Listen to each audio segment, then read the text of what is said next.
14 मई 1657 को पुरंदर किले में एक छावा का जन्म हुआ। संभाजी महाराज छत्रपति शिवाजी महाराज के सबसे बड़े पुत्र। जन्म के समय से ही उन्हें महानता की प्राप्ति होनी तय थी। फिर भी उनका जीवन कभी आसान नहीं रहा। संभाजी का पालन पोषण तलवारों, रणनीतियों और स्वराज्य के सपने के बीच हुआ। छत्रपति शिवाजी महाराज ने सुनिश्चित किया कि उनके बेटे को युद्ध, घुड़सवारी, कूटनीति और शासन में अच्छी तरह से प्रशिक्षित किया जाए। लेकिन सबसे बहादुर योद्धाओं को भी कठिनाइयों का सामना करना पड़ता है। मात्र 9 वर्ष की आयु में संभाजी को पुरंदर की संधि के तहत मुगल दरबार में राजनीतिक बंधक के रूप में भेजा गया था।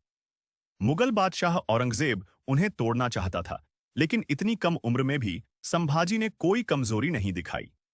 सालों बाद वह रायगढ़ लौट आए, एक महान योद्धा के रूप में विकसित हुए, युद्धों का नेतृत्व किया और युद्ध में अपनी योग्यता साबित की।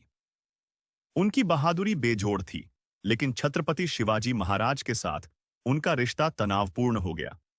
संभाजी की स्वतंत्र भावना और साहसिक कार्य अक्सर उनके पिता की अपेक्षाओं से टकराते थे। लेकिन एक बात स्पष्ट थी, संभाजी में एक राजा की आग थी। फिर मराठा साम्राज्य में बड़ी त्रासदी आई।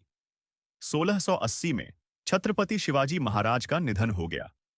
सिर्फ 23 साल की उम्र में संभाजी अब इतिहास के किनारे पर खड़े थे। इसके बाद क्या हुआ?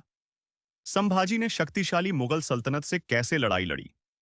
स्वराज्य के लिए युद्ध अभी शुरू ही हुआ था।